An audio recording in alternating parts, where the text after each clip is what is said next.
yang kita sebutkan selama ini. Ini sebagai salah satu bukti kecil yang kita nak tunjukkan. Jadi insya-Allah kita mulakan majlis kita dengan bacaan Ummul Quran Al-Fatihah. A'udzubillahi minasyaitonir rajim. Bismillahirrahmanirrahim. Alhamdulillahirabbil alamin, arrahmanir rahim, maliki yaumiddin.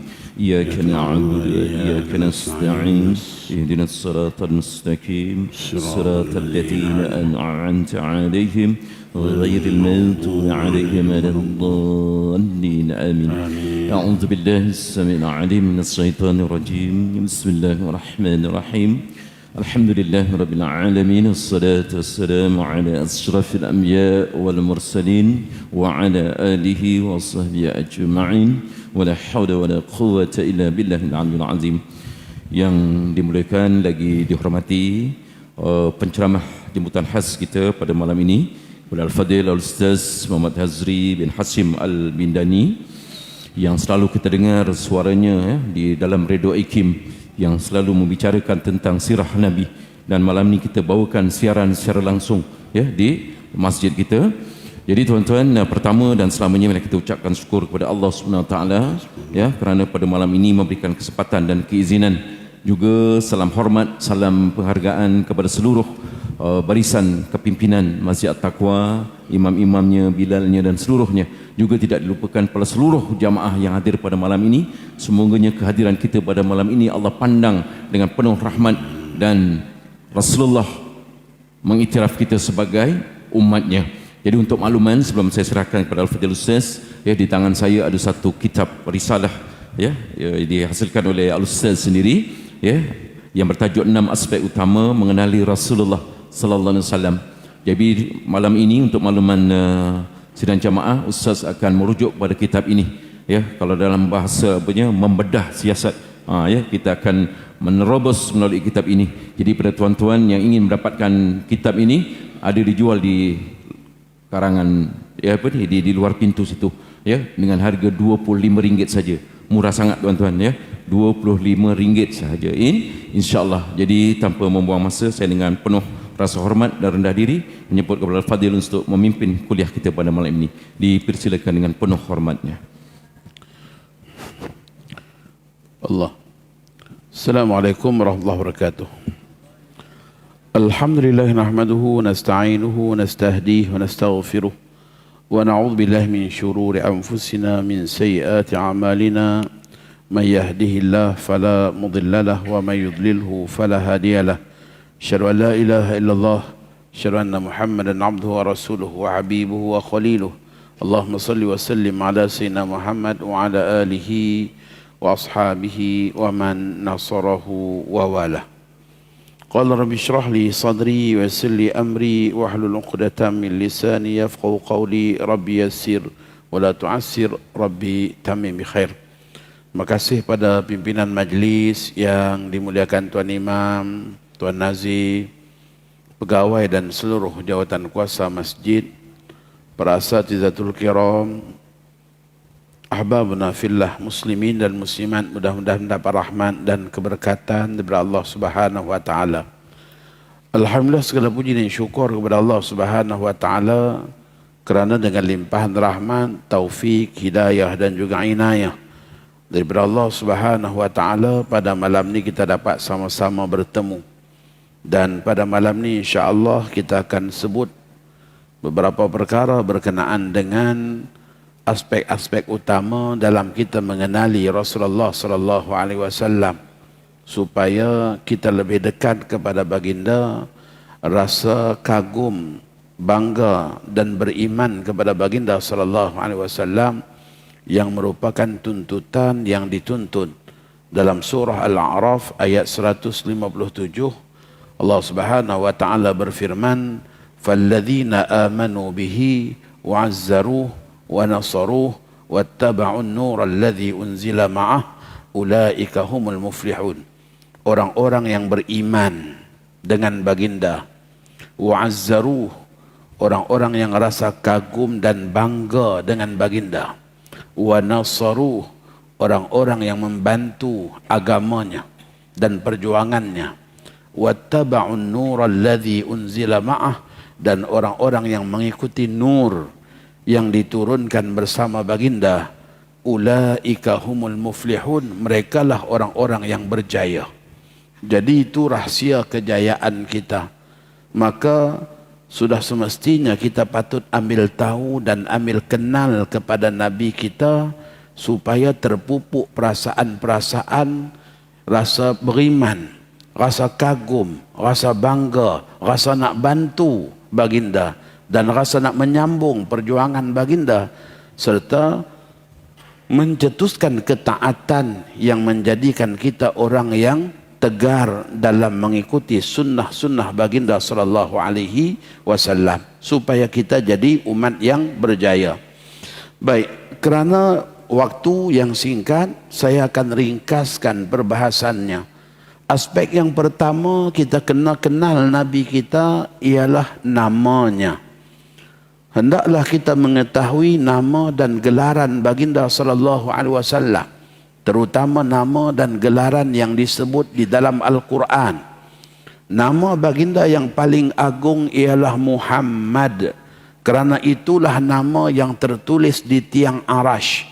Kerana itulah juga nama yang digandingkan di dalam dua kalimah syahadah. Kerana itulah juga nama yang bila Allah maklumkan wa rafa'na laka dzikrak, dan kami pasti meninggikan sebutan tentang dirimu wahai Muhammad, ingatan terhadapmu wahai Muhammad, maka tidak disebut nama Allah kecuali disebut sekali Muhammad. Dalam azan sebut nama Allah, sebut Muhammad. Dalam iqamah sama. Dalam salat sebut nama Allah, wajib juga sebut nama Muhammad. Di dalam dua kalimah syahadah, di dalam doa, Masya Allah, itu maksud wa rafa'na laka dzikrak. Maka nama Muhammad dikatakan nama yang paling agung bagi Nabi sallallahu alaihi wasallam. Yang berikutnya, baginda sallallahu alaihi wasallam juga dikenali dengan Ahmad. Kerana baginda sallallahu alaihi wasallam telah dimaklumkan oleh Nabi Allah Isa alaihi salam, sebagaimana Allah Subhanahu wa taala sebut dalam Quran, wa mubasysyiran bi rasuli ya'ti min ba'di ismuhu Ahmad.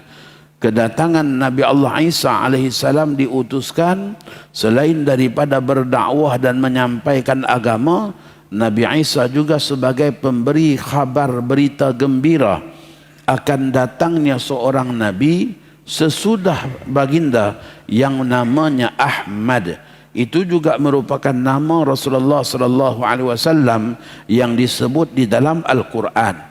Berikutnya gelaran-gelaran baginda Nabi sallallahu alaihi wasallam yang disebutkan dalam Al-Quran. Yang pertama, semulia-mulia gelaran dan seagung-agung gelaran bagi Nabi kita ialah Rasulullah. Yang kedua, Abdullah. Ya, yang kedua Abdullah. Wa annahu lamma qama Abdullah yad'uhu kanu yakununa alaihi libada. Ya, ayat Al-Quran menunjukkan bahawa ketika mana Nabi kita sallallahu alaihi wasallam melaksanakan solat di lembah Nakhlah, sekumpulan jin mengerumuni Rasulullah sallallahu alaihi wasallam, dan Allah rakamkan kejadian itu di dalam Al-Quran. Allah sebutkan qama Abdullah, seorang hamba Allah yang sedang menunaikan solat. Itulah Rasulullah sallallahu alaihi wasallam. Nabi kita juga dikenali dengan Nazirul Mubin. Qul inni anan Nazirul Mubin.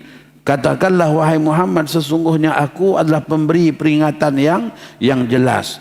Nabi kita juga dikenali sebagai Mubasyir dan Nazir, sebagaimana disebutkan juga dalam Al-Quran, wa ma arsalnaka illa mubasyiran wa nadhira. Tidaklah diutuskan dikau wahai Muhammad kecuali sebagai mubasyir, orang yang menyampaikan berita gembira, nazir, orang yang memberi peringatan-peringatan yang tegas.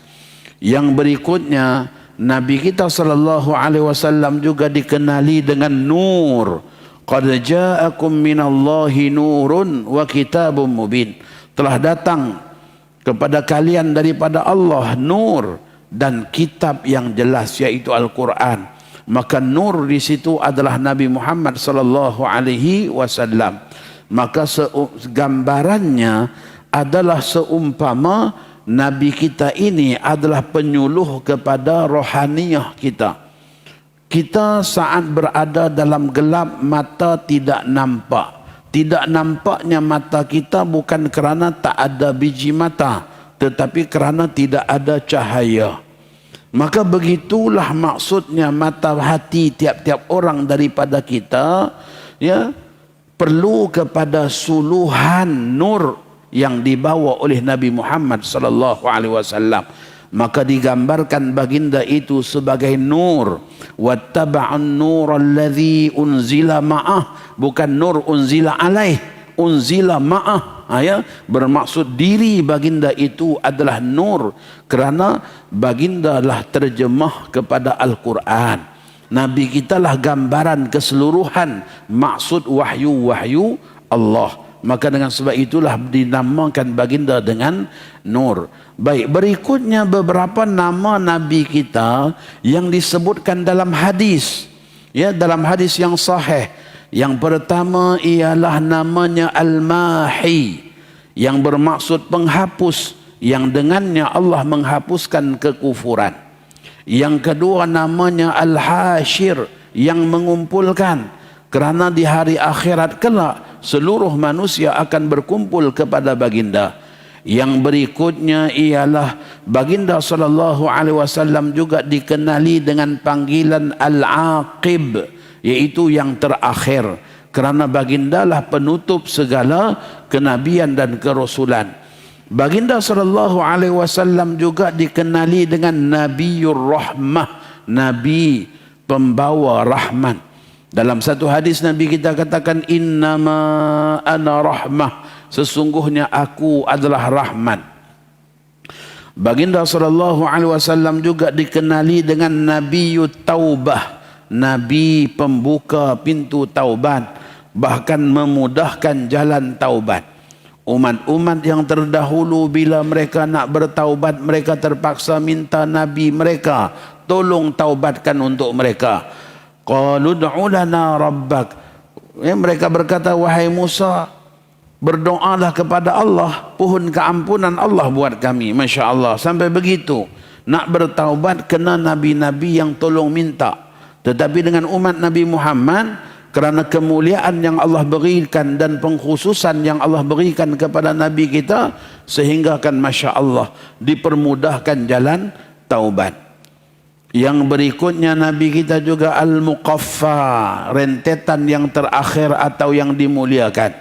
Yang berikutnya Nabi kita juga dikenali dengan Nabiul Malahim, Nabi yang terlibat dalam banyak peperangan. Kerana berlaku 52 peperangan di zaman Rasulullah sallallahu alaihi wasallam, 52 peperangan. 28 peperangan dipimpin oleh Nabi kita sendiri, dan 9 peperangan yang berlaku pertumpahan darah. Dalam 28 tu hanya 9 yang berlaku pertumpahan darah.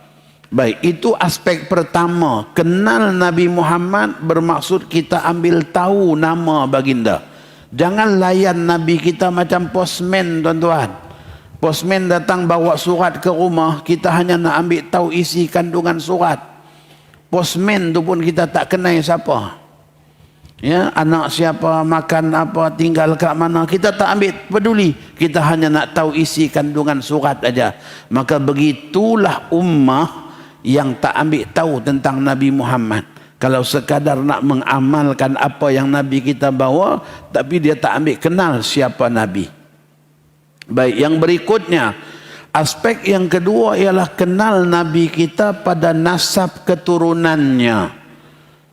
Para ulama akidah khilaf dalam menentukan kadar yang wajib kita kenal pada nasab. Ya, ulama-ulama aliran Maturidi mengatakan kita wajib tahu sampai mana Muhammad bin Abdullah bin Abdul Muttalib bin Hashim bin Abdi Manaf, sampai situ. Ya, wajib tahu. Itu ya Maturidi. Manakala Al-Asy'ariyah pula mengatakan kita wajib tahu sebagaimana yang ditegaskan oleh Syekh Nawawi Banten di dalam Syarah Aqidatul Awam, ya, kitabnya Nurul Zalam, ya, fi syarhi Aqidatul Awam, beliau mengatakan wajib setiap orang mukallaf mengetahui nasab keturunan Nabi kita sampai Adnan. Tu dia tuan-tuan, wajib tahu sampai Adnan. Muhammad bin Abdullah bin Abdul Muttalib bin Hashim bin Abdi Manaf bin Qusay bin Kilab bin Murrah bin Ka'ab bin Lu'ay bin Ghalib bin Fihr bin Malik bin Nadar bin Kinanah bin Quzaimah bin Mudrikah bin Ilyas bin Mudar bin Nidar bin Ma'ad bin Adnan. Ya, wajib tahu sampai Adnan. Saya waktu karang kitab ni tuan-tuan, niat nak menyelesaikan kewajipan fardu ain orang-orang kita. Apa yang sekurang-kurang makluman yang wajib kita tahu tentang Nabi kita, ya, yang disebut di hujung-hujung kitab-kitab syarah-syarah akidah yang mana ulama sebut hal-hal ni. Ya, maka sebab itu dikarang kitab ni sesuai dengan kedatangan Maulidur Rasul pula. Ya, alhamdulillah, ya, dalam masa 2 minggu kumpulkan maklumat, susun balik, akhirnya jadilah sebagaimana buku yang ada. Ya, jadi itu sekurang-kurang maklumat tentang nasab Nabi. Ya, ada ulama kata wajib tahu sampai Abdul Manaf, ada juga yang mengatakan wajib mukallaf ini tahu secara fardu ain sampai Adnan. Ya, jadi maksudnya kita kena bekalkan maklumat ni kepada anak kita, isteri kita, ya, orang yang berada di bawah, ya, jagaan kita, kerana ini kewajipan yang wajib kita sampaikan, yang wajib dia tahu. Baik, yang berikutnya dalam aspek nasab, para ulama juga mengatakan wajib kita beriktikad, berpegang bahawa Rasulullah sallallahu alaihi wasallam dilahirkan daripada semulia-mulia nasab keturunan manusia. Ya, semulia-mulia nasab keturunan manusia. Mazhab Maliki sangat tegas dalam hal ni tuan-tuan. Siapa yang kata Nabi Muhammad seorang budak hitam, kafir, ikut mazhab Maliki. Itu dia tuan-tuan. Kerana penghinaan. Ya, kerana penghinaan. Maka hendaklah kita berpegang bahawa Nabi SAW dilahirkan daripada semulia-mulia nasab keturunan manusia. Allah muliakan Nabi Adam, maka Allah pilih semulia-mulia nasab keturunan Nabi Adam, zuriat Adam ialah Ibrahim. Allah muliakan Nabi Allah Ibrahim, maka Allah pilih semulia-mulia zuriat Ibrahim ialah Ismail. Allah muliakan Ismail, maka Allah pilih semulia-mulia zuriat Ismail adalah Kinanah. Allah muliakan Kinanah, maka Allah pilih semulia-mulia zuriat Kinanah adalah Quraisy. Allah muliakan Quraisy, maka Allah pilih semulia-mulia zuriat Quraisy ialah Hashim. Ya, Bani Hashim. Allah muliakan Bani Hashim, maka Allah pilih semulia-mulia zuriat daripada Bani Hashim ialah Muhammad sallallahu alaihi wasallam. Maka dengan sebab itu Nabi kita merupakan yang terpilih daripada keseluruhan zuriat manusia yang terpilih. Maka dengan sebab itu ulama mengatakan wajib kita berpegang bahawa Rasulullah sallallahu alaihi wasallam dilahirkan daripada nasab keturunan semulia-mulia manusia. Yang berikutnya dalam aspek nasab juga sebagaimana disebutkan oleh para ulama akidah, wajib kita berpegang bahawa Rasulullah sallallahu alaihi wasallam seluruh nasab keturunan baginda tidak lahir daripada hasil perzinaan. Maksudnya moyang-moyang baginda semuanya lahir daripada hasil perkahwinan yang diterima. Ia bukanlah daripada hasil perzinaan. Ya, maka dihukumkan, ya, wajib dihukum dengan hukuman berat, bahkan dikatakan boleh retak iman orang yang mengatakan Nabi kita juga macam manusia lain, ya, lahir daripada nasab, ya. orang-orang penzina contohnya, maka boleh dihukumkan kufur. Ya, jadi sebab itulah kena pegang sungguh ni. Ya, dalam aspek nasab apa yang kita kena tahu, dalam aspek nama tadi apa yang kita kena tahu, itu sekurang-kurang fardu ain bagi diri kita. Baik, yang berikutnya kita masuk pula dalam aspek yang ketiga. Tuan-tuan mohon maaf saya laju sikit lah. Ya, tapi insya-Allah maklumatnya sampailah. Ya, kita sampaikan secara kita katakan rumusan saja. Jadi saya tak bacalah teks hadis, saya tak baca nas, ya, sebab kalau dibaca jadi panjang. Saya cuma nak bagi kefahaman-kefahaman, maklumat-maklumat sekurang-kurang yang wajib kita tahu. Baik. Aspek yang ketiga ialah sirah perjalanan hidup. Ya, perjalanan hidup Nabi kita. Dalam aspek sirah, ulama mengatakan 3 perkara utama yang wajib kita tahu. 3 perkara utama yang wajib kita tahu. Yang pertama, kelahiran. Ya, kelahiran. Wajib kita tahu secara fardu ain bahawa Nabi SAW dilahirkan di Mekah. Baginda dilahirkan pada hari Isnin. Baginda dilahirkan dalam bulan Rabi'il Awal. Baginda dilahirkan pada tahun gajah. Baginda SAW dilahirkan pada 12 Rabi'il Awal mengikut khilaf ulama. Jumhur ulama kata 12, manakala sekumpulan ulama yang lain mengatakan 9 Rabi'il Awal. Hari Isnin tak ada khilaf, sebab hari Isnin terbit daripada mulut Nabi kita sendiri. Bila ditanya bila Rasulullah, kenapa Nabi kita suka berpuasa hari Isnin, baginda menjawab, fihi wulidtu, padanya aku dilahirkan. Maka sebab tu tak ada khilaf. Tetapi tarikh ada khilaf. Ya, disebabkan tidak terbit daripada mulut Nabi kita sendiri. Maka ulama-ulama falak kata 9, manakala jumhur ulama mengatakan 12 Rabi'il Awal. Maklumat yang kedua tentang sirah yang wajib kita tahu ialah kenabian. Tadi kelahiran, kemudian kenabian. Sekurang-kurang maklumat, kita kena tahu bahawa Nabi kita menerima wahyu yang pertama di usia 40 tahun di Gua Hira di kota Mekah. Yang kedua, ya, kita kena ambil tahu bahawa baginda SAW selepas menerima wahyu berdakwah di kota Mekah selama 13 tahun. Kemudian baginda SAW berhijrah ke kota Madinah dan tinggal di Madinah pula selama 10 tahun. Dalam tempoh 23 tahun, ya, 23 tahun, ya, masa kenabian tersebut diturunkan kepada baginda wahyu-wahyu Allah sejumlah 114 surah. 114 surah Al-Quran yang jumlah ayatnya 6.236 ayat. Itu sekurang-kurang maklumat tentang kenabian baginda SAW yang wajib kita ketahui. Yang berikutnya ketiga, yang pertama tadi kelahiran, yang kedua kenabian, yang ketiga ialah kewafatan.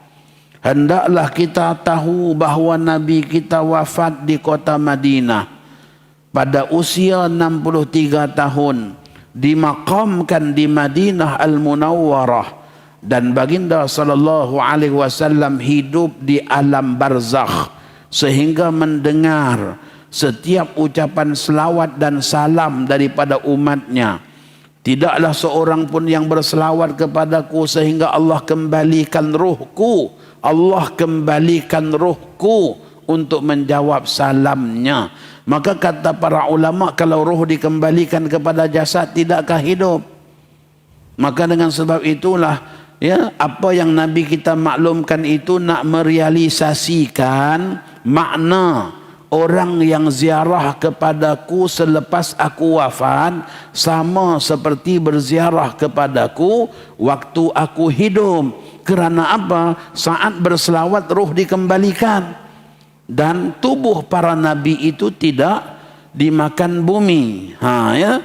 Maka dengan sebab itulah maknanya yang ziarah kepada baginda selepas baginda wafat sama seperti berziarah kepada baginda waktu baginda hidup. Tidak ada dari seorang pun yang mengucapkan salam ke atasku, melainkan Allah akan mengembalikan ruhku sehingga aku menjawab salamnya. Setiap detik waktu yang berlalu dalam kehidupan kita, seluruh dunia berselawat kepada Nabi kita. Waktu mana ruh Nabi kita tak ada dalam badan? Tuan-tuan, waktu mana? Setiap detik. Ya? Maka itu maknanya berziarah kepada baginda sallallahu alaihi wasallam seumpama ziarah kepada Nabi kita di waktu baginda hidup. Baik, aspek yang keempat. Ya. Yang pertama nama, yang kedua ialah nasab, yang ketiga ialah perjalanan hidup, riwayat hidup, yang keempatnya ialah syama'il, yaitu penampilan diri Rasulullah sallallahu alaihi wasallam. Antara perkara-perkara penting yang perlu kita berpegang sebagaimana yang disebutkan oleh Habib Zain bin Sumain dalam kitabnya Al-Ajwibatul Ghaliyah. Beliau mengatakan bahawa wajib setiap orang mukmin, ya, wajib setiap orang mukmin beriktikad bahawa Allah menciptakan Nabi Muhammad dengan sebaik-baik penampilan dan seindah-indah rupa paras. Allah ciptakan Nabi kita ni dengan sebaik-baik kejadian, seindah-indah penampilan dan sebaik-baik rupa paras. Wajib kita berpegang sedemikian. Kalau kita baca di dalam kitab, ya, Fathul Bari, syarah kepada Sahih Al-Bukhari, ketika mana Imam Ibn Hajar mensyarahkan hadis fa idza Yusuf alaihi salam ala syatri jamali, Nabi kita sallallahu alaihi wasallam maklumkan kepada para sahabat pada malam peristiwa Isra Mi'raj baginda bertemu Nabi Yusuf di langit yang ketiga, dan Yusuf alaihi salam itu separuh daripada kecantikanku. Yusuf alaihi salam separuh daripada kecantikanku. Maka Imam Ibn Hajar mendatangkan hadis yang lain, hadis yang diriwayatkan oleh Imam Abu Isa Muhammad bin Isa bin Saurah At-Tirmizi, ma ba'athallahu nabiyan illa wa qad a'tahu Allahu ilaihi husnal wajhi wa husnal sauti wa kana nabiyyukum ahsanahum sautan wa wajha atau kama qala. Tidaklah diutuskan seorang nabi kecuali Allah menganugerahkan kepada nabi tersebut wajah yang sangat tampan, suara yang sangat merdu. Semua nabi-nabi berpenampilan tampan dan suaranya merdu. Dan adalah nabi kalian yang paling tampan dalam kalangan mereka semua, dan yang paling merdu suaranya dalam kalangan semua nabi-nabi. Maka Imam Ibn Hajar mengatakan berdasarkan hadis ini dapat dipahami bahawa Nabi kita lebih tampan dan lebih indah daripada Nabi Allah Yusuf, dan suara baginda juga lebih merdu daripada Nabi Allah Daud alaihi salam, kerana Allah lebihkan baginda Nabi sallallahu alaihi wasallam ke atas seluruh makhluk-makhluknya, termasuklah para nabi dan rasul. Baginda sallallahu alaihi wasallam itu digambarkan seperti matahari awal pagi, kasyamsa tali'ah, ra'aita syamsa tali'ah. Wahai anakku, kalau engkau melihatnya seolah-olah engkau melihat matahari awal pagi, suasana cerah awal pagi, heningnya, ya, cerianya, indahnya, dan tidak menyakitkan mata. Begitulah maksudnya pemandangan orang yang melihat kepada baginda, cantiknya, indahnya, berserinya, dan tidak menyakitkan mata. Setengah orang kita tak pernah jumpa pun, tapi sekali jumpa kita kata, kenapa sakit mata sangat tengok kawan ni? Ya, tengok dia sakit mata. Ya. Sedangkan kita baru kali pertama tengok. Ya. Nabi SAW ni tak ada orang rasa macam tu. Ya. Melihat kepada baginda itu menyenangkan, mengembirakan, menenangkan.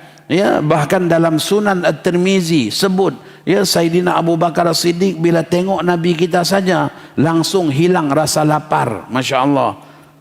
Langsung hilang rasa lapar. Tengok Nabi aja hilang rasa lapar. Tuan-tuan tengok saya ni lapar semua ni. Ya. Ya.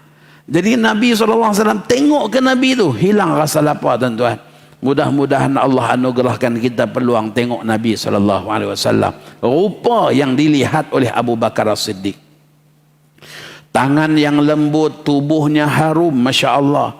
Tangan halus, lembut. Tak pernah aku sentuh kain baldu ataupun kain harir, sutra yang lebih halus daripada telapak tangan Rasulullah sallallahu alaihi wasallam, kata Anas bin Malik, dan tak pernah aku mencium haruman yang lebih harum daripada Rasulullah sallallahu alaihi wasallam. Begitulah indahnya Nabi kita, tuan-tuan. Macam mana sahabat tak sayang, macam mana sahabat tak rindu. Masya Allah. Dalam keadaan tangannya yang lembut itu, ada seorang lelaki sampaikan nak bersalam pun segan, kerana bimbang tangannya yang kasar mencederakan Rasulullah. Sayyidina Salamah bin Aqwa kerjanya menggali lubang, tangannya keras, dikatakan kematu umpama telapak kaki unta, keras. Maka ketika mana orang ramai bersalaman dengan baginda, Salamah rasa segan dan malu sehingga dia sembunyikan tangan dia. Nabi SAW, salah satu akhlak dan kemuliaan Nabi kita, tidak ada seorang pun yang akan dimalukan dalam majlisnya. Sesiapa yang rasa dirinya terhina akan dibela oleh Nabi, sampailah orang itu rasa dia juga mulia. Maka di saat Salamah, ya, rasa segan, rasa malu, sehingga kan nak bersalaman dengan baginda pun enggan. Baginda kata apa? Wahai Salamah, arini yadak, tunjukkan kepadaku tangan kamu. Salamah pun malu-malu keluarkan juga tunjuk tangan beliau. Maka Nabi kita pegang tangan Salamah. Nabi kita kata apa? Hadhihi yadun yuhibbuhallah wa rasuluh. Inilah tangan yang dicintai oleh Allah dan Rasul. Lalu Nabi kita cium telapak tangan beliau. Masya Allah, tuan-tuan. Ya, kalau macam ni layanan, sehingga yang rasa hina diri, rasa mulia, orang macam ni dia sanggup mati, tuan-tuan, mempertahankan kekasih dia. Maka dengan sebab itu sahabat sanggup tumpah darah, sanggup hilang nyawa kerana rasa bangga, kagum, dan juga rasa seronok menjadi umat Nabi sallallahu alaihi wasallam. Baginda sallallahu alaihi wasallam itu Allah ciptakan penampilannya sesuai dengan persepsi-persepsi positif orang Arab. Kata Imam Ibn Qayyim, kata Maulana Zakaria Kandahlawi, kata Syekh Yusuf Nubhani, Allah ciptakan Nabi kita sesuai dengan persepsi orang Arab. Orang Arab beranggapan orang yang kepalanya nampak besar adalah orang yang mempunyai himmah yang tinggi, seorang yang sabar, tabah dan kuat. Maka Nabi kita kepalanya agak besar. Orang Arab beranggapan orang yang dahinya luas adalah orang yang bijak, maka Nabi kita berdahi luas. Orang Arab sangat suka kepada mereka yang berambut panjang dan ikal, kerana masyarakat Arab kebanyakannya rambut kerinting menggulung. Tak boleh simpan panjang. Kalau simpan panjang jadi kubah masjid atas kepala. Ya.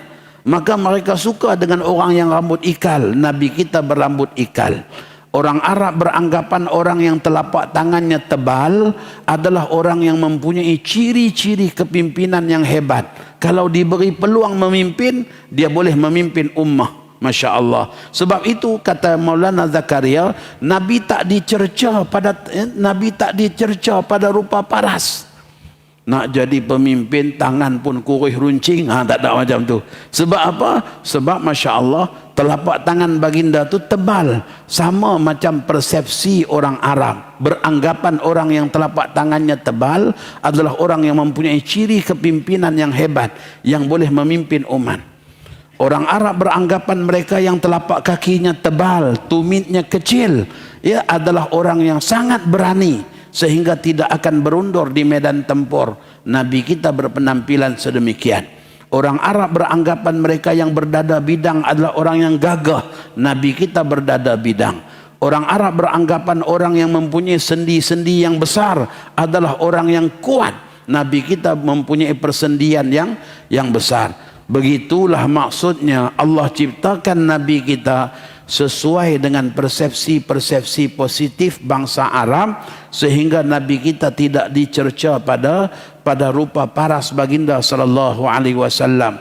Yang berikutnya dalam aspek syama'il ini juga perlulah kita mengambil tahu tentang akhlak-akhlak dan kepribadian baginda. Cukuplah satu perumpamaan yang mudah, yaitu ketika mana Nabi kita berbicara kepada Sayyidina Abu Bakar As-Siddiq dan para sahabat, Nabi kita katakan lamma khalaqallahul akhlaq, ketika mana Allah menciptakan akhlak, maka Allah jadikan keseluruhan akhlak ini 360 kesemuanya. Akhlak-akhlak baik ni tuan-tuan, kalau kita kumpulkan sabar, syukur, zuhud, benar, jujur dan sebagainya, kita akan dapati semuanya berjumlah 360. Sesiapa yang istiqamah dengan satu saja daripada 360 tu, dia istiqamah satu aja, dakhalal jannah, dia akan masuk syurga, kata Nabi, akan masuk syurga. Maka pada ketika itu kata Sayyidina Abu Bakar, mudah-mudahan padaku ada salah satu daripadanya ya Rasulullah. Maka pada saat itu Nabi kita katakan pada Sayyidina Abu Bakar, bal fika kulluh, bahkan padamu ada kesemuanya. Tu dia tuan-tuan, bahkan pada kamu ada kesemuanya. Ini siapa? Sayyidina Abu Bakar, murid Rasulullah sallallahu alaihi wasallam. Kira-kiranya kalau anak muridnya pun sudah macam tu, tok gurunya macam mana? Yang Allah utuskan untuk membimbing Abu Bakar, yang Allah utuskan untuk membimbing kita semua, yang Allah istiharkan dalam Al-Quran, wa innaka la'ala khuluqin azim. Ya, itu pada halaman 29. Wa innaka la'ala khuluqin azim. Sesungguhnya engkau wahai Muhammad mempunyai akhlak yang sangat agung. Maka pengagungan daripada Allah yang Maha Agung menunjukkan kemuliaan dan keagungan pada akhlak baginda sallallahu alaihi wasallam. Pujian daripada Allah menunjukkan satu pengistiharan untuk seluruh umat ini mengambil akhlak-akhlak yang baik daripada baginda sallallahu alaihi wasallam. Sayyidah Aisyah, seorang isteri yang paling tahu tentang suami. Kadang-kadang suami kat luar macam harimau, tapi kat rumah macam kucing. Isteri tahu. Isteri tahu. Kalau depan staf, depan semua, garang sungguh macam singa. Kat rumah macam arnab, masya-Allah. Isteri tahu. Isteri tahu. Maka dengan sebab itulah apabila ditanya pada seorang isteri, memang tempat rujukan yang tepat apabila nak tahu karakter suami dia. Maka Sayyidah Aisyah jawab, kana khuluquhul Quran, akhlak Nabi kita adalah Al-Quran. Maksudnya baginda ni seorang yang siddiq, seorang yang berjujur, baik di hadapan manusia, baik ketika bersama keluarga. Baginda adalah orang yang sama. Baginda adalah orang yang sama, masya Allah. Itulah gambaran tentang Nabi kita Muhammad sallallahu alaihi wasallam pada sudut akhlaknya. Dan banyak lagi sebenarnya tuan-tuan, dalam kitab kita ni saya letakkan akhlak-akhlak Nabi secara tafsil. Seorang yang terbuka, seorang yang meninggalkan perbuatan keji dan tak pernah bercakap bahasa-bahasa yang buruk. Nabi kita tak pernah mencarut. Nabi kita tak cakap bahasa-bahasa yang buruk. Bahkan Nabi kita juga mengatakan seburuk-buruk manusia, man tarakan nas, man tarakahun nas, siapa yang ditinggalkan oleh orang lain kerana buruknya mulut dia. Baik, kita bagi laluan pada azan, silakan.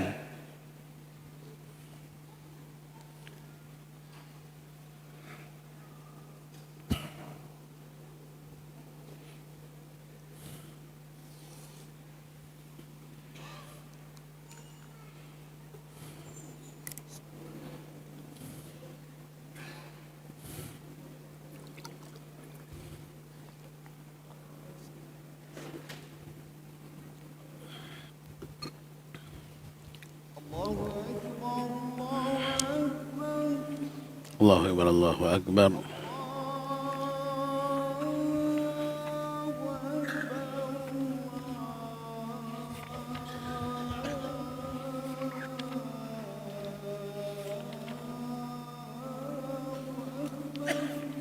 Allahu Akbar, Allahu Akbar.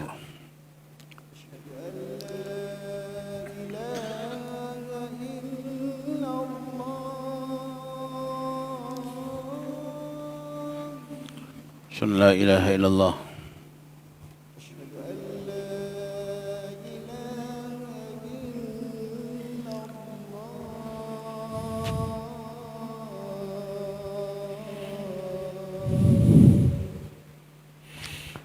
La ilaha illallah.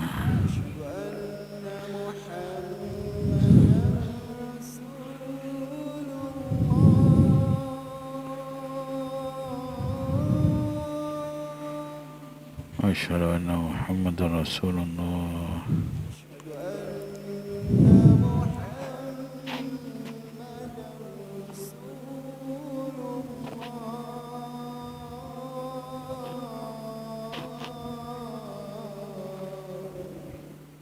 Muhammadar Rasulullah.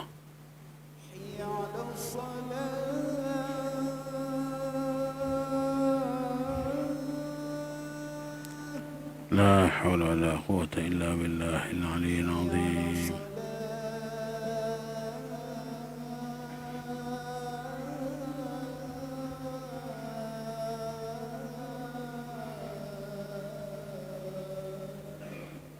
لا حول ولا قوة إلا بالله العلي العظيم.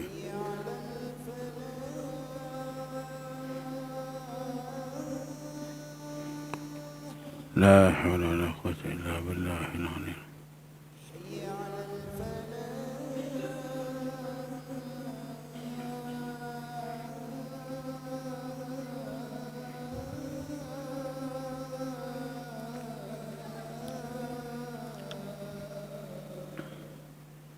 لا حول ولا قوة إلا بالله.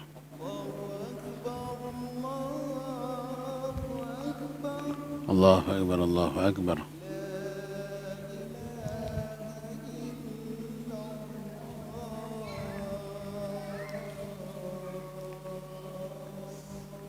لا إله إلا الله محمد رسول الله. اللهم رب هذه الدعوة صلى الله عليه وسلم واشرف ودر الأطرافية قوم إنك لا تخلف الميعاد.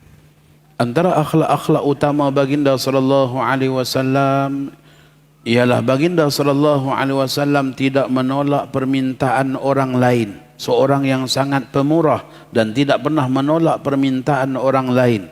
Seorang wanita Ansar menenun pakaian untuk Nabi kita. Ya, kali pertama Nabi kita pakai ada seseorang minta. Dia kata, cantiknya Rasulullah bagi aku. Masya Allah.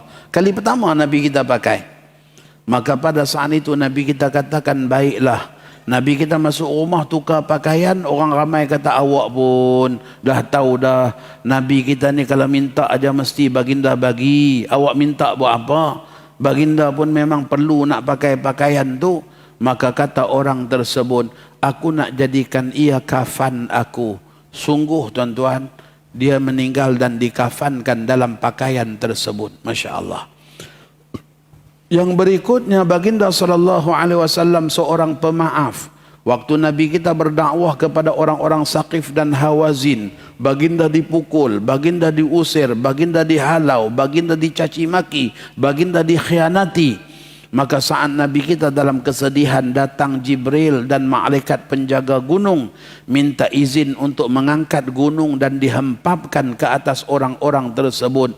Namun Nabi kita tidak benarkan. Itu sifat pemaaf Rasulullah sallallahu alaihi wasallam, penyayangnya Nabi. Kita ni tuan-tuan, Nabi dihantar untuk kita kenal Allah. Maka kalau macam tu Nabi Muhammad penyayang, Allah lebih penyayang lagi. Kalau macam tu Nabi Muhammad pemaaf, Allah lebih pemaaf lagi.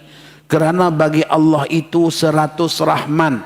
Allah turunkan satu saja ke atas dunia kita ni, dan sebesar-besar rahmat itu ialah Nabi Muhammad sallallahu alaihi wasallam. Maka di sisi Allah ada 99 rahmat lagi. Kalau satu saja pun sudah sedemikian, kira-kiranya bagaimana dengan 99 rahmat Allah lagi?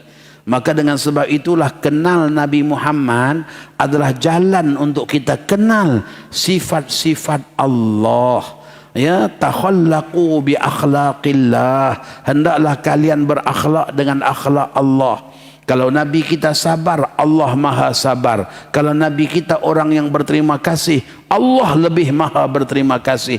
Itulah gambarannya. Allah utuskan Nabi kita untuk tunjukkan kepada kita macam mana perasaan rasa sayang, rasa disayangi, rasa dihargai, rasa disyukuri, supaya kita kenal Allah yang lebih agung.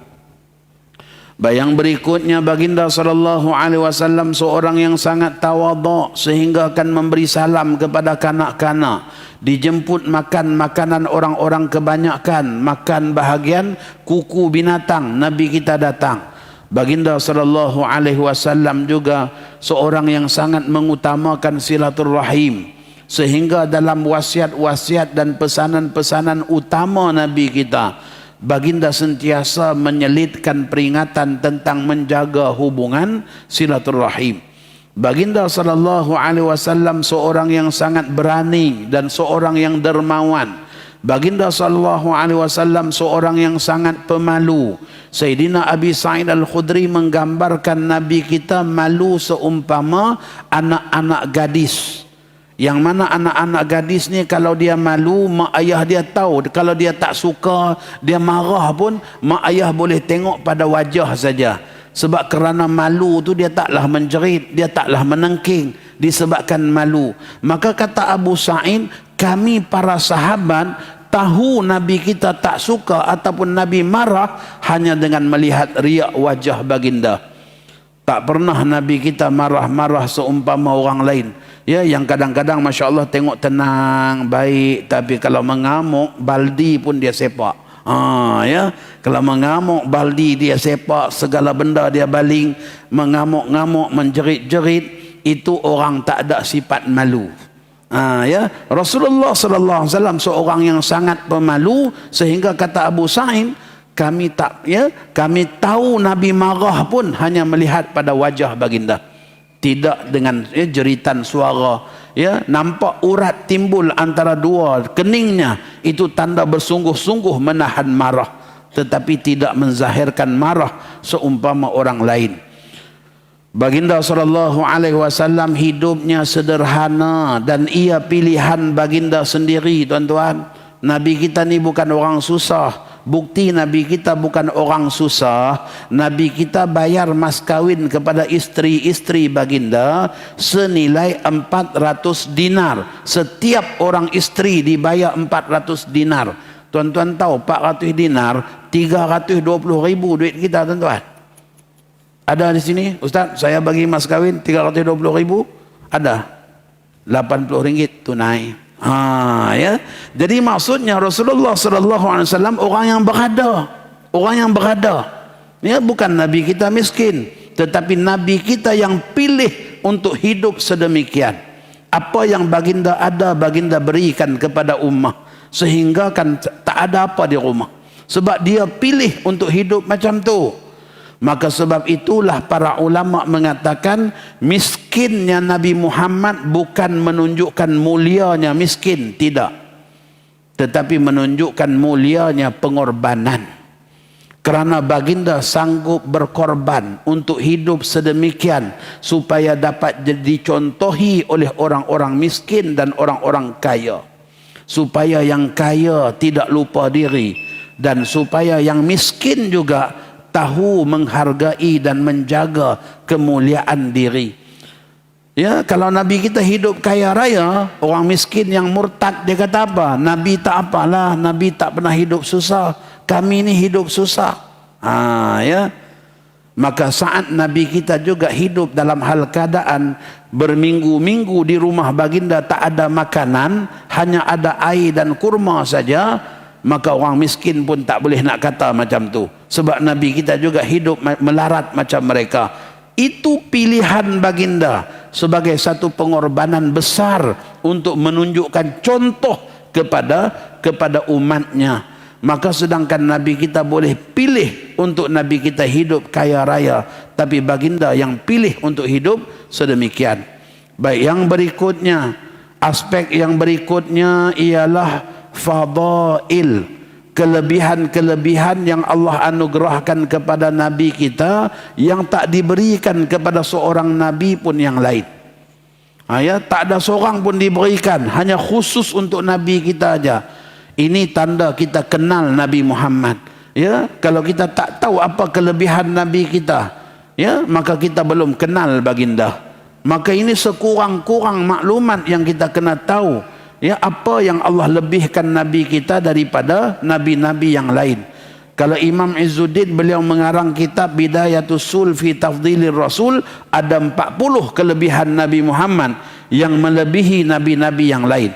Cuma dalam buku kita ni saya letakkan sekurang-kurang maklumat yang patut kita tahu.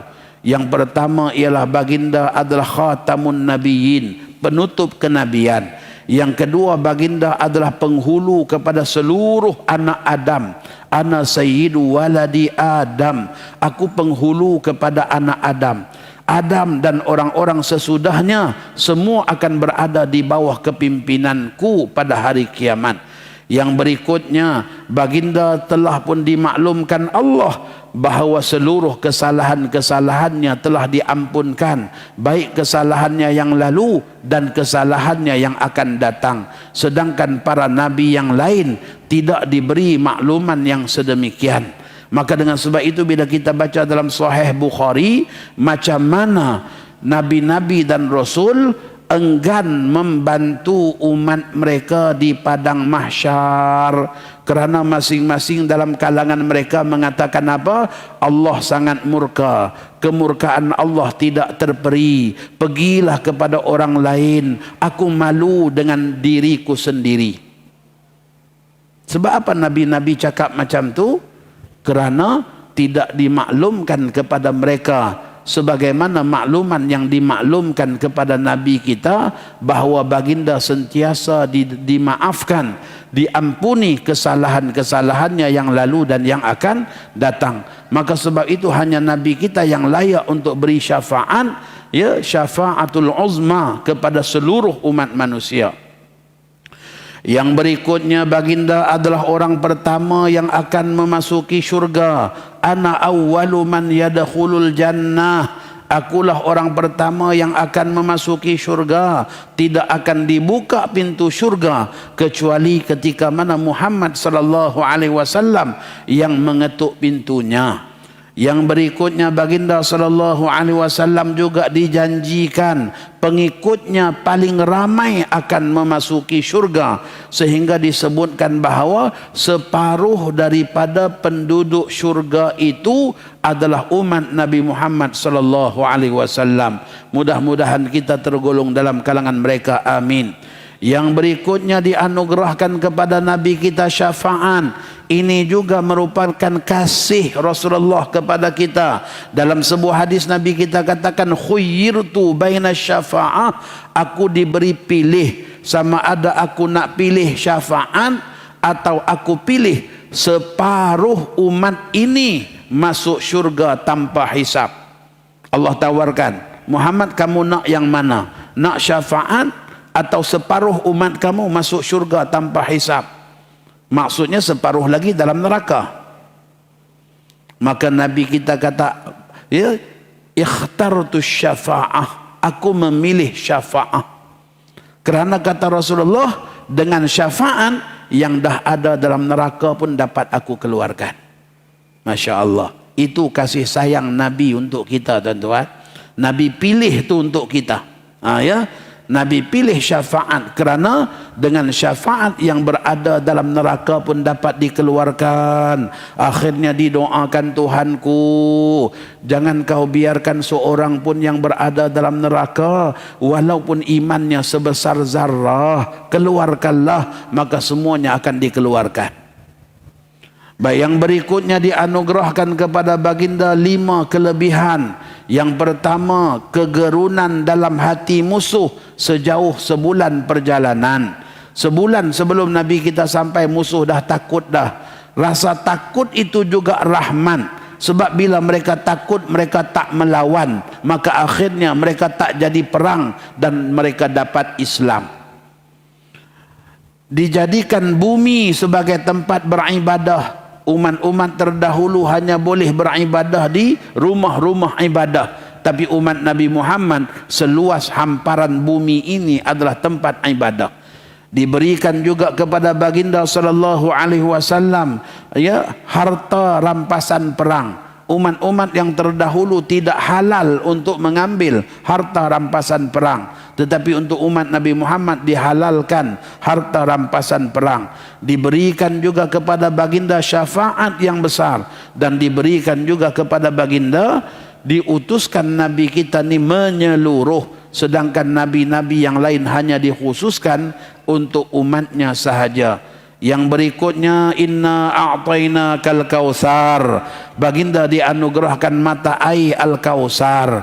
Yang berikutnya, Nabi kita dianugerahkan jawami al-kalim, kata-kata yang ringkas, maknanya luas. Seorang bertanya, ya Rasulullah, cakapkan kepada saya Islam tu apa, supaya saya tak payah tanya orang lain. Tuan-tuan, kalau saya bagi khatah suruh tuan-tuan cakap Islam tu apa, mesti tuan-tuan tulis berkajang-kajang. Ya, Islam puasa, Islam zakat, Islam haji, Islam perbankan, Islam bank Islam, semua kita nanti sebut. Ya, Islam bersunat, masya-Allah. Ya. Tetapi bila Nabi kita ditanya soalan itu, Nabi kita jawab sangat ringkas. Qul amantu billah summa istaqim. Katakan, aku beriman dengan Allah, kemudian tetaplah engkau atas tuntutan keimanan tersebut. Masya Allah, ringkas saja. Aku beriman dengan Allah dan istiqamah dengan tuntutan keimanan. Dalam itulah ada solat, ada puasa, ada zakat, ada haji, ada amal ma'ruf nahi mungkar, semua ada situ. Jadi kita lihat bagaimana baginda mengolah kata yang sangat ringkas, maknanya sangat luas.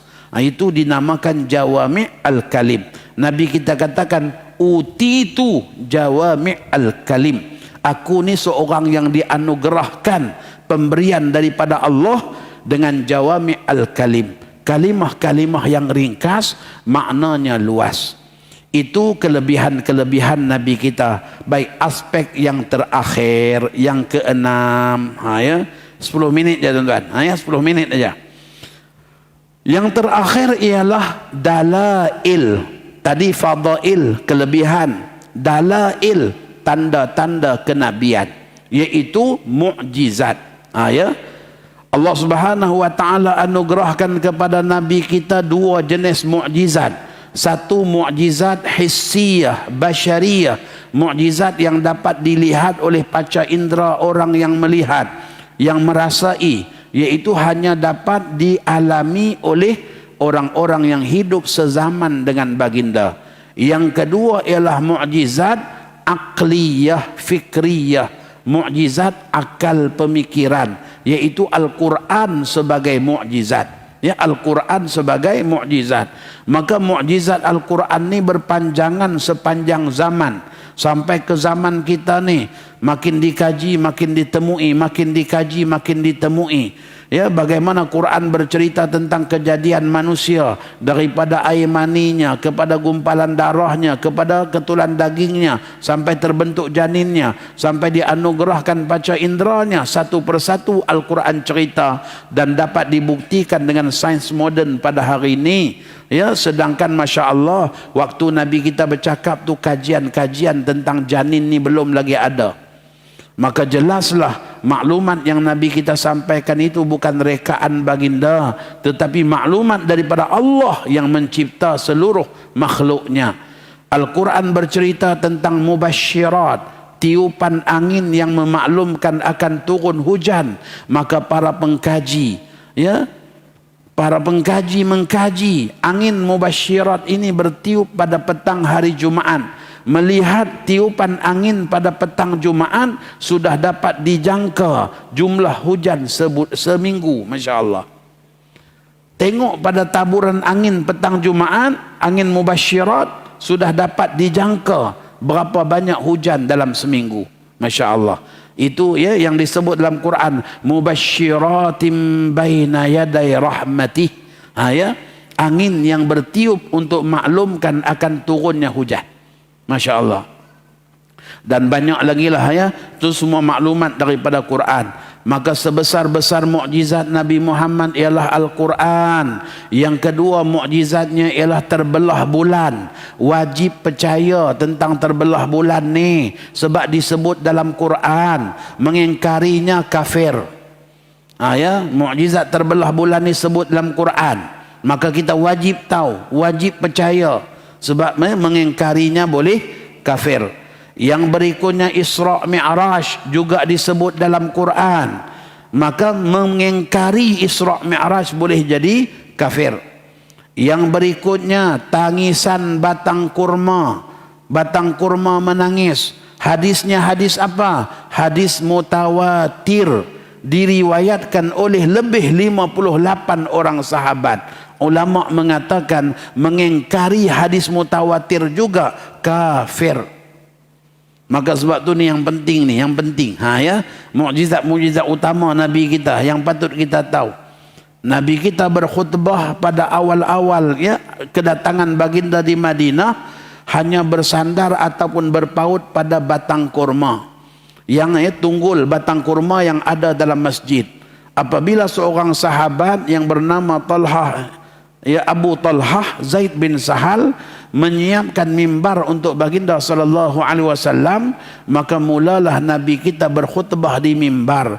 Tiba-tiba kedengaran bunyi tangisan yang sangat kuat terbit daripada tunggul kurma tempat Nabi kita selalu bersandar.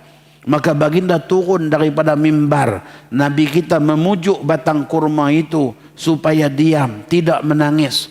Dan baginda janjikan ia akan dihidupkan semula di dalam syurga dan buah-buahnya akan dimakan oleh para nabi dan rasul. Tuan-tuan, ambil pengajaran. Batang kurma ni mulut pun tak ada, tapi dia keluar suara. Dia keluar suara untuk apa? Untuk bagi tahu dia sayang Nabi, untuk bagi tahu dia rindu Nabi, untuk bagi tahu dia kasih Nabi, untuk bagi tahu dia sedih saat dia ditinggalkan. Maka sebab itulah bila kita adakan majlis sambutan Maulidir Rasul, kita pakat-pakat keluar suara selawat, kita pakat-pakat keluar suara berzanji, kita pakat-pakat keluar suara marhaban, sebab kita ambil semangat batang kurma ni. Dia keluarkan suara untuk maklumkan cinta dan kasih dia pada Nabi. Maka kita pun sama juga. Kita keluarkan suara kita, guna suara kita untuk maklumkan kita juga rasa kagum, bangga dan juga sayang pada Nabi, cinta pada baginda. Mudah-mudahan nanti Nabi kita juga balas dengan balasan syurga sebagaimana yang diberikan kepada batang kurma tadi. Yang berikutnya, air keluar daripada jari jemari baginda sallallahu alaihi wasallam dalam peristiwa Hudaibiyah. Apabila para sahabat mengadu air-air mereka sudah tiada ada, Nabi kita masukkan tangan baginda dalam satu bekas, lalu mengalirlah air yang sangat banyak. Ya, air keluar daripada celah-celah antara kulit, antara tulang, antara daging, antara urat, antara darah, keluarnya air. Masya Allah. Bukan sedikit, bahkan 1.500 orang dapat mengambil manfaatnya. Bayangkan, itu bukan sedikit, 1.000 orang, Masya Allah, yang ambil manfaat. Maka kata Imam Izzuddin, bila Allah bagi mukjizat pada Nabi Musa boleh mengeluarkan air daripada seketul batu, maka Allah lebihkan Nabi kita dengan air keluar daripada tangan. Ya, itu kelebihan yang Allah lebihkan Nabi kita. Baik, yang berikutnya merawat sahabat yang sakit. Ya, makanan yang sedikit jadi banyak. Ini banyak hadisnya. Ya, banyak hadis berkenaan dengan kelebihan-kelebihan. Allah anugerahkan dengan makanan yang sedikit jadi banyak. Ummu Sulaim pernah masak satu mangkuk bubur saja. Tapi ketika mana ya Anas bin Malik disuruh pergi panggil Ya, Rasulullah sallallahu alaihi wasallam, Anas rasa segan nak panggil sebab orang ramai. Anas hanya berdiri aja depan Nabi. Maka Nabi kita katakan, ba'asatka Ummu Sulaim, apakah Ummu Sulaim yang hantar kamu? Anas pun angguk. Maka Nabi kita kata, Ummu Sulaim sediakan makan untuk kita semua. Masya-Allah, ya. Dalam masjid ada 80 orang, bubur yang dimasak semangkuk saja. Maka ya, bapa tiri Anas bin Malik yang ada di luar masjid berlari-lari balik. Ummu Sulaim, habislah kita. Ya, aku suruh Anas jemput Nabi aja, Nabi jemput satu masjid. Ya, ni hadis sahih Bukhari dan Muslim. Ya, maka kata Ummu Sulaim, jangan bimbang. Kalau Rasulullah yang jemput, makanan kita mesti cukup. Itu keyakinan Ummu Sulaim. Ya, keyakinan beliau pada Nabi. Maka saat baginda sallallahu alaihi wasallam sampai, semua orang di pelawar masuk makan. 80 orang dapat makan, masya-Allah. Sudahnya orang terakhir makan barulah Nabi kita. Begitulah maksudnya, masya-Allah, Allah anugerahkan. Tuan-tuan, macam mana sahabat tak sayang? Macam mana sahabat tak rasa kagum? Macam mana sahabat tak rasa rindu? Macam mana sahabat tak rasa satu kehilangan bila baginda tak ada? Masya-Allah. Sebab mereka tengok semua ni Allah bagi pada Nabi kita, tuan-tuan. Baik, yang berikutnya, ya, merawat sahabat yang sakit. Sayyidina Qatadah bin Nu'man, matanya terkena panah. Ya, mata ni kena panah. Maka saat dicabut panah, terkeluar biji mata dia sekali, bergantung di pipi ni. Maka dia datang pada Nabi dalam hal keadaan cedera parah. Nabi kita tengok pada Qatadah, Nabi kita menangis. Lalu Nabi kita pegang mata tersebut, Nabi kita letak semula ke tempatnya, dan baginda berdoa sambil menangis, ya Allah, sebagaimana dia bersungguh mempertahankan wajah kekasihmu, kau peliharalah wajahnya. Maka seketika itu juga mata itu melekat semula dan dapat melihat semula. Kalau Nabi Isa mukjizatnya boleh menyembuhkan orang buta, Allah lebihkan Nabi kita mengembalikan mata yang tercabut dan mengembalikan penglihatan yang dah buta. Begitulah kemuliaan Rasulullah dan kelebihan yang Allah lebihkan baginda. Batu memberi salam kepada Nabi. Nabi kita mengatakan, aku masih teringat satu ketul batu yang dahulu memberi salam kepadaku sebelum aku diutuskan. Maksudnya Nuh lampau 20 tahun yang lalu. Sebab hadis ni hadis peristiwa pembukaan kota Mekah yang berlaku pada 20 Ramadan tahun ke-8 Hijrah. Nabi katakan, aku masih mengenali sebongkah batu yang dahulunya memberi salam kepadaku. Sampai saat ini pun aku masih kenal batu tersebut. Tuan-tuan, batu tak ada mulut pun, tapi dia bagi salam pada Nabi. Nabi kenang jasa dia sampai 20 tahun. Sebab itulah Allah syariatkan kita semua wajib bagi salam pada Nabi. Assalamu alayka ayyuhan nabiyyu wa rahmatullahi wa barakatuh. Supaya kita semua nanti akan dikenang oleh Nabi. Ya, supaya kita semua ni akan dikenang oleh Nabi. Sekali aja batu bagi salam, selamanya Nabi kita ingat. Selamanya Nabi kita ingat. Maka mudah-mudahan nanti kita juga akan diingati oleh baginda, dicari oleh baginda. Yang berikutnya, berita-berita gaib yang disebut oleh Nabi kita benar-benar terjadi. Bagaimana dengan Nabi kita maklumkan Sayyidina Umar akan mati syahid, Osman akan mati syahid, Ali akan mati syahid. Bahkan pada Sayyidina Ali, Nabi kita katakan, manusia yang paling celaka adalah orang yang membunuhmu, wahai Ali. Ya, lalu Nabi kita tunjuk pada perut Sayyidina Ali, tempat Sayyidina Ali akan ditikam. Benar berlaku sebagaimana yang Nabi kita gambarkan. Baik, yang berikutnya, Allah telah pun menjanjikan baginda diberikan perlindungan. Kita baca dalam surah Yasin, macam mana Abu Lahab kata, kalau aku nampak Muhammad sekarang juga aku akan pukul dia. Sungguh-sungguh Tiba-tiba Nabi kita keluar. Orang ramai kata, ha huwa, tu dia Muhammad, itu Muhammad. Abu Lahab kata, mana aku tak nampak pun, mana aku tak nampak. Kata orang temberang, sungguh Pak Lahab ni tadi dia cakap punya kuat, Muhammad kita nampak, Muhammad jelas depan kita, dia pula tak nampak. Ya, satu ketika Masya Allah saat Nabi kita tengah beribadah di hadapan Kaabah, dia bawa batu besar nak hempap atas kepala Nabi kita. Ya, sekarang juga aku akan hentam dia, kata. Ya, maka bila dia bawa aja tiba-tiba keluar unta yang sangat besar daripada celah ketiak Rasulullah yang sedang sujud. Ya, nak bahab Abu Lahab ni, dia pun lari. Orang ramai tak nampak unta tu. Orang kata temberang sungguh kawan ni. Ya, dia kata dia nak hempap batu, tiba-tiba tak ada apa pun dia lari. Oi, dia kata aku nampak unta besar. Ya. Ini tuan-tuan penjagaan Allah pada Nabi SAW. Bahkan Allah istiharkan dalam surah Al-Ma'idah, wallahu ya'simuka minan nas. Allah menjamin untuk menjagamu daripada kejahatan manusia. Doa dimakbulkan. Nabi kita tengah khutbah, orang Badui masuk, ya Rasulullah, bumi sudah tandus, binatang menjadi kurus, pokok-pokok semua dah mampus. Doakan agar Allah siram kami dengan air. Kata Anas bin Malik, waktu tu juga Nabi kita langsung doa, Allahumma aghisna, Allahumma aghisna. Ya Allah, siramilah kami dengan air. Ya, langsung turun hujan seketika itu juga. Cuaca jadi gelap, langsung turun hujan seketika itu juga. Hujan berpanjangan, Jumaat, Isnin, Jumaat, Sabtu, Ahad, Isnin, Selasa, Rabu, Khamis, Jumaat masih belum henti. Nak hujan sangat.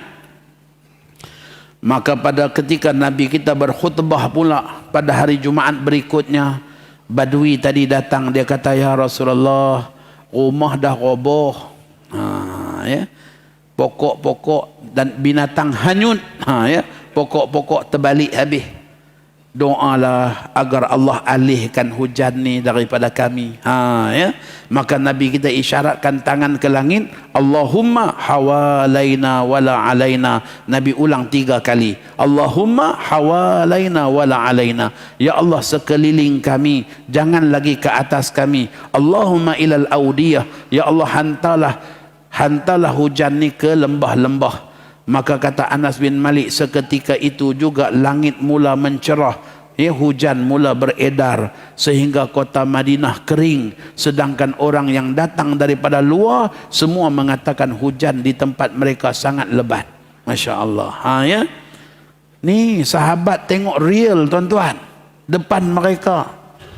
Ya, mereka tengok macam mana Allah terima permintaan Nabi kita. Ya, maka dengan sebab itulah tumpah kasih mereka, keimanan mereka yang kuat, dan bagaimana mereka sanggup berkorban apa saja untuk Nabi kita. Sebab mereka kagum, mereka bangga, mereka syukur sangat mereka terpilih menjadi umat Nabi SAW, bahkan jadi sahabat kepada baginda SAW. Ya, demikianlah tuan-tuan sebahagian daripada yang dapat kita bicarakan, ya, dalam aspek dalail, iaitu tanda-tanda kenabian. Ya, dan di penghujung buku ni saya letakkan pula tajuk berkenaan dengan kewajipan umat terhadap Nabi Muhammad SAW. Ya, paling kurang tidak pun kita pegang 4 perkara tadi: beriman, rasa kagum dan bangga, membantu perjuangan baginda, dan ikuti sunnah dan ajaran baginda. Inilah resepi kejayaan umat. Sebab Allah kata, falladzina amanu bihi wa'azzaruh wa nasaruh wattaba'un nura alladhi unzila ma'ah ulaika humul muflihun. Merekalah orang-orang yang berjaya. Jadi kalau kita nak berjaya dunia akhirat, letakkan diri kita dalam posisi-posisi tersebut. Beriman, rasa kagum dan bangga, itu yang buat maulid, yang buat qasidah, yang buat apa, yang puji, yang buat syair, sebab kagum dan bangga. Kemudian bantu perjuangan baginda, bantu agama yang baginda bawa. Dan yang terakhir ialah ikuti sunnah-sunnah baginda, ya, dakwahnya, kehidupannya, ya, kesungguhannya dalam nak orang lain beriman. Ya, jangan kita duk angkat bakui kita aja tuan-tuan. Ya, 73 umatku terpecah semua dalam neraka kecuali satu. Jangan kita duk angkat hak satu tu saja, tapi fikir macam mana nak selamatkan lagi 72 tu. Fikir macam mana nak selamatkan lagi 72 tu. Ya, paling kurang tidak pun doa supaya jangan umat ini disesatkan. Ya, usaha. Ya, jangan duk angkat hak satu aja sampaikan ya sesat hal lain semua masuk ahli neraka, masya-Allah. Ya, fikir macam mana nak menyelamatkan. Sebab itulah hati Rasulullah sallallahu alaihi wasallam, baginda diutuskan untuk menyelamatkan seramai-ramainya, bukan nak menerakakan seramai-ramainya. Maka usahakan supaya semua bersatu atas satu titik yang sama, iaitu akidah dan ketaatan. Wallahu alam. Mohon maaf ambil masa agak panjang. Jadi mudah-mudahanlah kita dapat menyelesaikan sekurang-kurang maklumat yang patut kita tahu, dan begitu juga anak-anak dan keluarga kita kena tahu tentang Rasulullah sallallahu alaihi wasallam. Allahumma ja'al jam'ana hadha jam'an marhuma wa tafarruqana min ba'dihi tafarruqan ma'suma wa la taj'al fina wa la ma'ana syaqiyan wa la matrudan wa la mahruma. Sallallahu ala sayyidina Muhammad wa ala alihi wa sahbihi ajma'in walhamdulillahi rabbil alamin. Taqabbalallahu minkum.